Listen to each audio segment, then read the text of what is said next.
The fact that we see a red light on the microphone, does that mean that they are automatically recording right now? No, I think you have to push the button. This is being recorded. Okay, so we were going to hear from Johan and on behalf of the support team, but he and a bunch of other people have been pulled into membership and bookings project stuff. And so the complementary theme to this that we will stick with is automation, and we've used that in the most broad sense, as in whenever a computer does work that a human being could be doing. It's essentially why we have computers. So I'll talk about Pingdom, which is a tool we do use, Status Pageo, which is a tool that we don't use, and then Savita will talk about, what was that? Sekuli, which is automated testing, and then Tim's going to talk about, what's that thing called, Tim? It's 3 letters. FME as a mechanism to, what's the other 3-letter acronym? FME as a way to ETL. Okay, so Pingdom, if you think of DevOps as putting the word continuous in front of every other word, then Pingdom is the continuous monitoring part of the DevOps cycle. Pingdom is made by a company called SolarWinds. They have a whole bunch of other monitoring tools for a bunch of other things, but Pingdom is essentially their website monitoring tool. So this is normally how a customer interacts with the Wellington Council website. What you do with Pingdom is when Pingdom detects that it's not receiving a 200 server response from the website, it can send a notification to anyone who has subscribed to those notifications.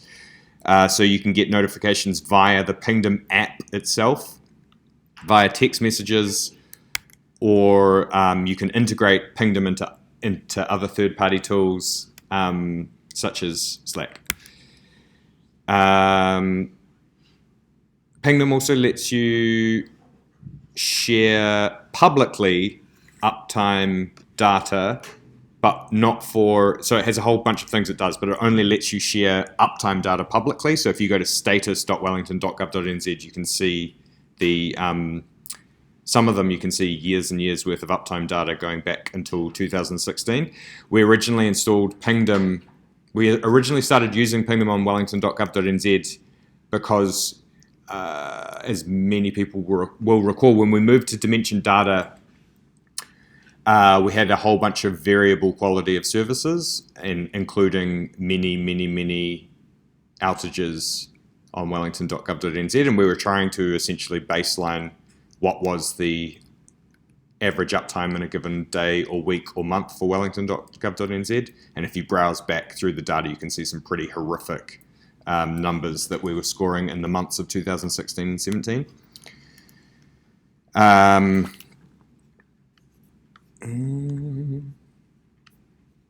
Okay, so now I'm just jump into Pingdom and you can see how the thing works.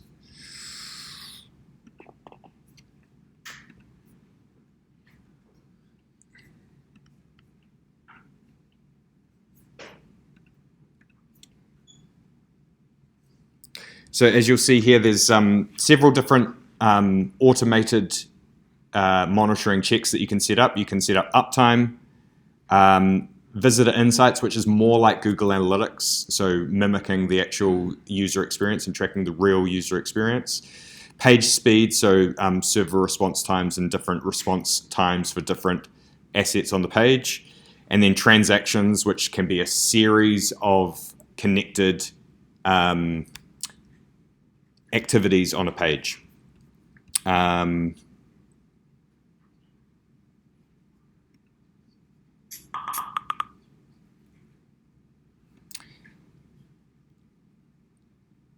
So you can see all the different web. So this is doing, because it's a 200 response, by definition, it has to be a web page as opposed to a website. you can see here all of the different websites we're tracking, and then you can see here the public-facing dashboard we have. So I'll just quickly set up a transaction, which is a slightly more involved version of a uptime check. We currently have 3 transactions set up on wellington.gov.nz. That is cemetery search, property search, and rubbish and recycling. So I'll just pretend that I'm creating a new one. Stand by.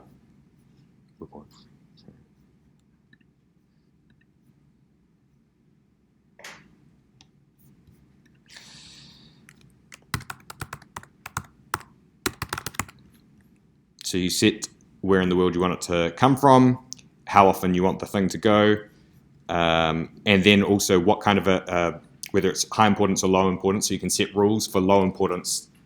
Doesn't do this, but it does do this. High importance will email everyone or text everyone or whatever it does. So you can set the people that you want to receive the notifications about.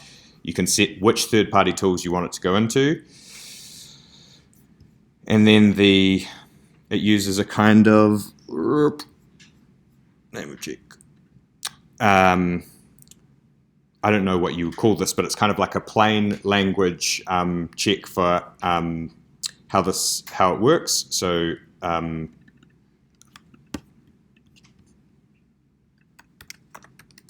so the cemetery search exists at this URL.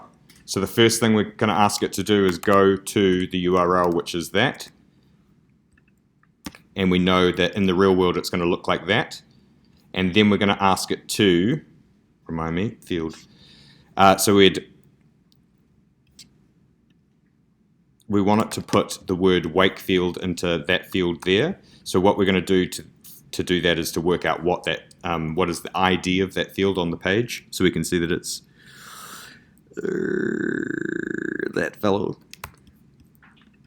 Double checking. Thanks. That's why I'm not a developer.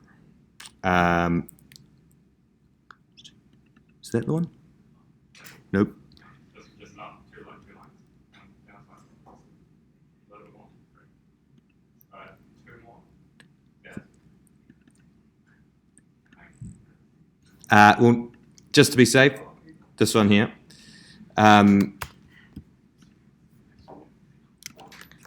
So we're saying we're telling it which element, and I think that's going to want to with Wakefield.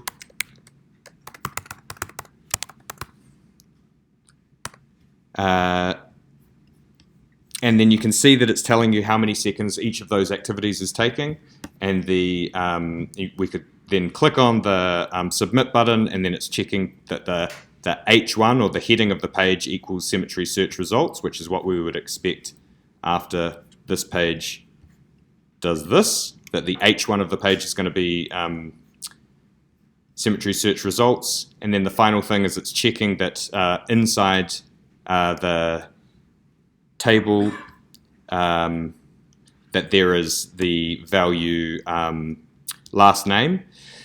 I had set it up to at one point to check that the number of results was value X, but as you can imagine, occasionally the people, I was going to say, could be added or removed from cemeteries, added to cemeteries, not removed from cemeteries, so that value can change.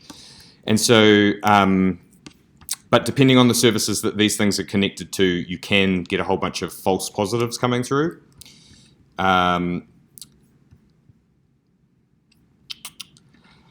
So that's how we can set up page level alerts and transactional alerts for different services on wellington.gov.nz. Once you've got those set up, and you may be doing that via Pingdom or via some other third-party tool, you can then click them into some. So if you use if you have favorite software as a service that you'll use and they ever go down, you'll notice that they'll often refer you to some kind of notification page where you can track the uptime of their application. And more often than not these days, that service will be provided by Status Pageo. So a couple of examples of that. If Dropbox goes down, they'll direct you to status.dropbox.com, and you'll see that this is run by Status Pageo. The same for Survey Gizmo. The same for Zapier. The same for Trello, or in fact any Atlassian tool. And so there's a tool called Status Page by Atlassian, and it's essentially a central hub where you connect all of your notification services. So you might be using Pingdom for website stuff, but you might be using some other third-party tool for application monitoring or database monitoring or whatever it is. And I think the theory is that you plug all of those things into Status Pageo, and then you end up having something that, so this is not a real thing, this is a hypothetical thing that I fiddle with. But you could imagine that you could have text message checking for the free text 3400, because we know that went down a few weeks ago for like 2 days or something. You could have, you could be checking whether emails are actually getting through to the council. You could be checking that the Fixit app is receiving notifications. You could be checking that the telephone number is going to the contact center. You can be checking page speed or different transactional. So this is real data that's coming through. But then you could also be checking a whole bunch of enterprise applications here, and those could be tied to front-end browser-based. So as a proxy, you could be using, a online service that uses the application, and when the online version of the transaction goes down, you could, as proxy, indicate that there's something going on in here. The other option is you can actually just manually fiddle with the data to say, if we jump in here, actually,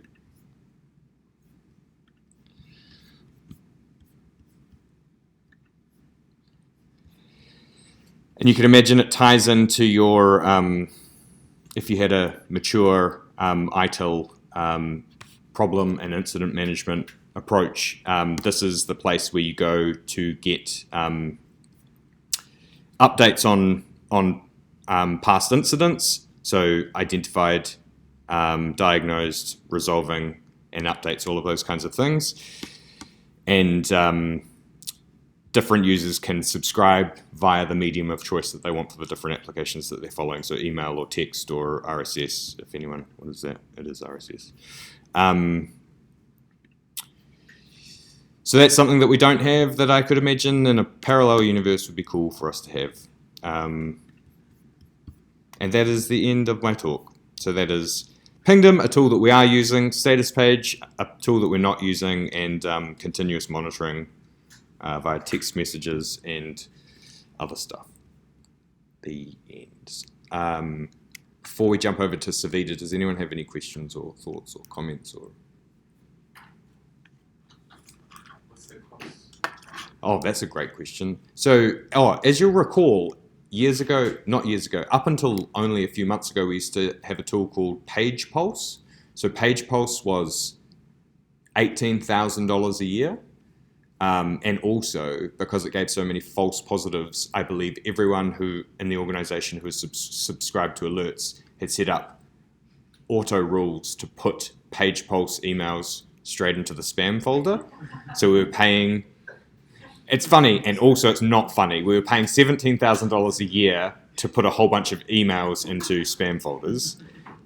So our account, so we recently upgraded the account to add a few more notifications in here. Let me just try to subscription. But it's something like $1,000 or $2,000 a year for Pingdom. So $42 a month. But for about 2.5 years, we're on the $14 a month option. So like just 3 digits of money. Barely anything. And you'll also see in here users. What's happened over the years is it's grown to include people from parking, people from libraries, a whole bunch of different people say, can I just get notified about this particular thing? Very recently, I learned that Fiona from the libraries team was actually getting notified about every single thing, which I thought would be problematic, but she said that she loved being able to hear when a whole bunch of applications that have nothing to do with her were going up and down.